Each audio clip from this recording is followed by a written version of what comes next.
Hey Seeky Nation, welcome back for some more Warframe. In this episode we're going to be checking out some Prime weapons that we have not previously looked at up to this point in the series. The Burston Prime, the Lex Prime, and also the Fang Prime. As always, please remember to leave a like and favorite to show your support. If you're new, join us in Seeky Nation by clicking subscribe for more videos like this in the future. And let's do this! Alright, here we go. Okay, so this is primarily a slash weapon, so it's going to be most effective against the infestation, but it's still equally effective against all factions in a sense. It does have pretty decent puncture and impact damage on it too, so it's kind of evened out against both of those factions too. In a sense. But this is obviously a burst fire weapon, hence the Burston in the name. I haven't used the regular Burston up to this point in the series, at least I don't believe I have. I do have a level 26, rank 26 version of that though, so we can always compare the stats of it to see how this actually compares to it. Do that after we check it out in action here. Now, I leveled this up primarily during some live streams recently, which if you haven't been checking out, you should definitely do so. Twitch.tv/xxSnEaKyGxx. Always have a good time over there. But this definitely seems like a pretty fun weapon. I'd prefer using full autos if I had the choice. I've never been much of a burst fire weapon fan, but I mean, this one is actually pretty good, so I can't really complain too much about it. Tearing these grenades right in half because of the slash. How did that make any sense? How does that work? Physics for the win. So, when upgrading the regular Burston up to the Burston Prime, there are some pretty obvious benefits over here on the right hand side. Number 1, the slash damage goes from 10 up to 15.6. Both puncture and impact go from 10 up to 11.7. Status chance goes from 10% up to 15, and then the fire rate jumps up pretty high from 7.83 up to 13.64. So clearly it's worth getting if you're a fan of the regular Burston. Totally worth it. It does look pretty cool in the default look. This is a closer look at it. I mean, it looks pretty cool, but we could always change it with a different color scheme. Let's try out a few different ones, see if we can find a good one. Oh, these look pretty bad. I don't want anything too colorful. It makes the gun look a little too fake. I want something that makes it look fairly realistic, but ideally realistic and also really cool. See, this one's a little too bright. It feels so fake. So fake. See, this feels more realistic, but I don't really like the color.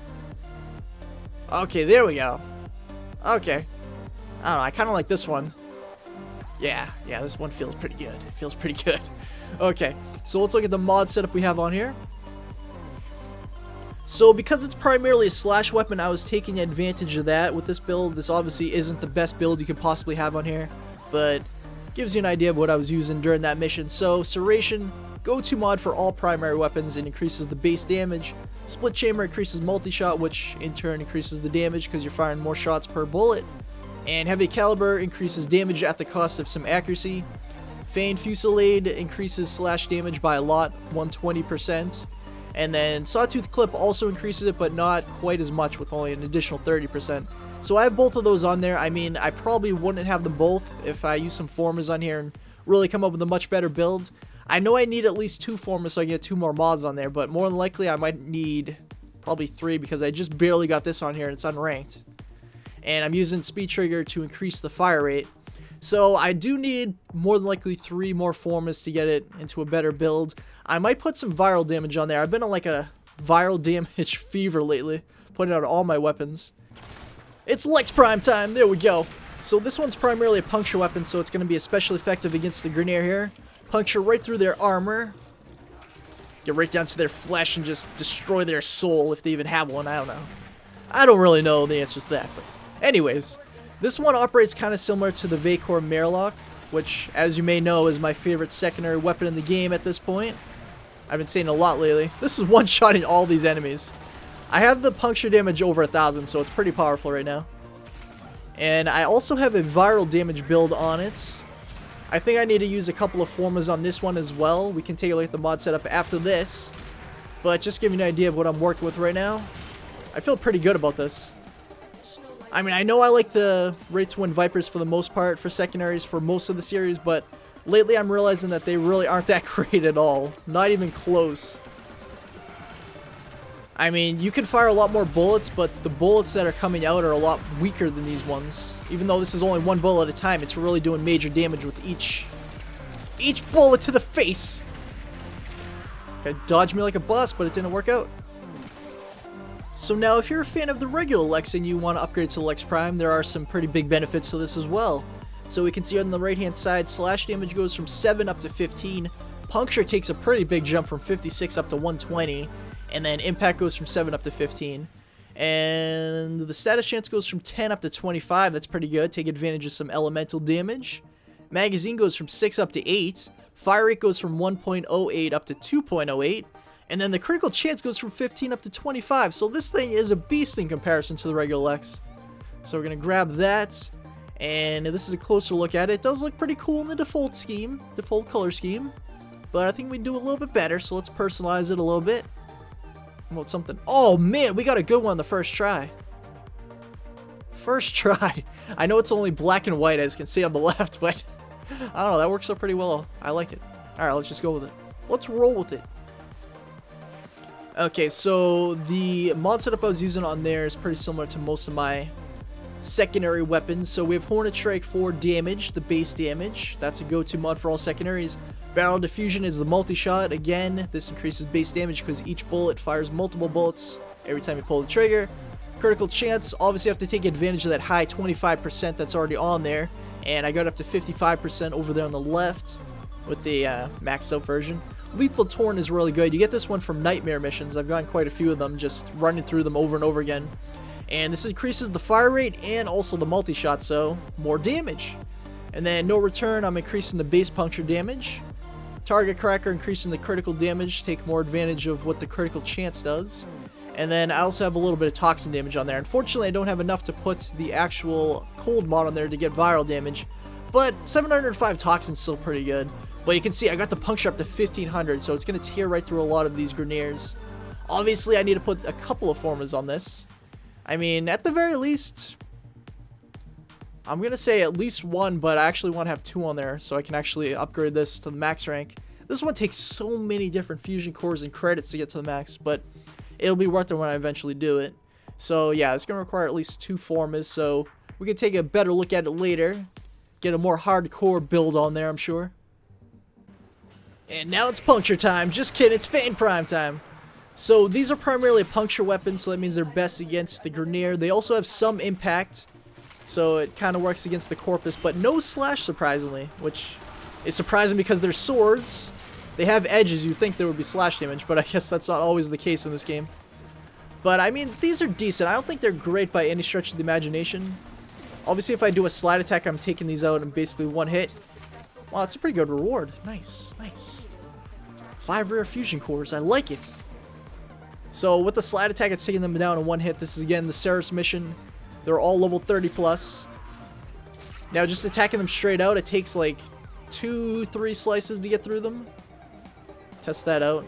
Oh, these ones, good indication. Yeah, look how many slices it's taken to get through these fools. Try it against this fool now. Yeah, see, it took like 2 or 3 there. 2 or 3, roughly the case.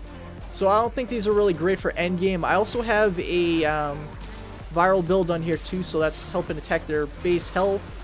But I mean, it's not really one of my favorites. Okay, now upgrading the regular Fang up to the Fang Prime does have some interesting changes that come with it, and by interesting, I don't always mean in a good way.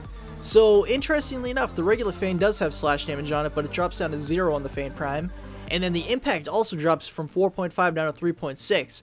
However, puncture does go up from 21 to 32.4, so clearly they want you to use this against the Grineer faction. And then wall attack goes from 120 up to 144, status drops from 8 down to 5%, spin attack goes from 150 up to 180, leap attack 30 up to 36, and the attack speed from 0.917 up to 1. So it definitely does have different perks to it, but it also has some negative effects that come along with it. So clearly only use this against the Grineer faction. Alright, but anyways, this is what they look like up close. A little bit hard because of the way he's holding it to really see. But it looks pretty decent, and in case you're wondering what that little animation is, that's the viral damage. Anytime you put any kind of elemental damage, you'll see it like shining off of your weapon. Even if you use like a primary or secondary. I mean, neither of these have anything on it really, so it's not showing up on those, but on the melee it's showing up. Alright, so let's change the color scheme a bit, make it a little bit more personalized to our liking. A little too blue. Like, it looks way too fake. A little bit more realistic, but not good enough for my liking. Whoa, that looks pretty slick. Look at that. That actually looks kind of cool. I like it. I like it. Alright, let's go with that. And then attachments. Oh yeah, I forget about these. I have these for all my melee weapons. I can put them on pretty much anything. These ones, it actually shows up a lot better because they're so small. Like if it's a huge sword like the War, when I put one on there, you can barely tell that it was there. Alright, but let's see which one looks the best. So this one.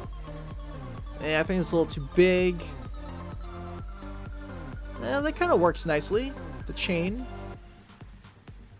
I think that one's a little too big too. That's what she said. And then this one. Actually, I think this one works the best with it. So let's use that. Copy main colors. There we go. Now it works perfectly with it. Alright, there we go. There we go. Now let's look at the mod setup I was using during that mission. Alright, so in the stance mod, I'm using Gnashing Pyara. The other one I potentially could have used is Sinking Talon. Now, the reason why I chose this one, it's not because I necessarily prefer the stance mod. At least not in comparison to that one. It's because it matches the player icon that's there by default. Just like I do with the Warframes or a mod slot. Always going to match it up so I get the additional points to equip other mods down here. And that's great that they did that with melee weapons. It seems like it would be a good idea for them to do it with like the primary and secondaries too. I don't know if they're ever going to do that, but maybe someday, I'm not sure. But anyway, so the mods we're using, Pressure Point, this increases the base damage. You always want to have this on your melee weapons. Fury increases the attack speed, we got up to 1.3. Now, I could have also used Spoiled Strike on here.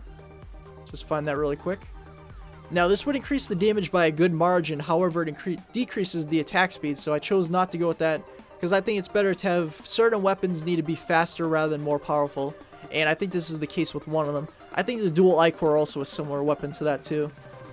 And let's see, Centering Strike. So by default it only has impact and puncture damage. The puncture damage is much higher than the impact. So I'm going to choose to mod towards the puncture. So I have Centering Strike on there.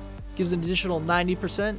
And then Rendering Strike, even though it's slash and puncture, so I'm kind of losing the benefit there. It's not really hurting it, but it's increasing the puncture an additional 80%. So I'm taking advantage of that too.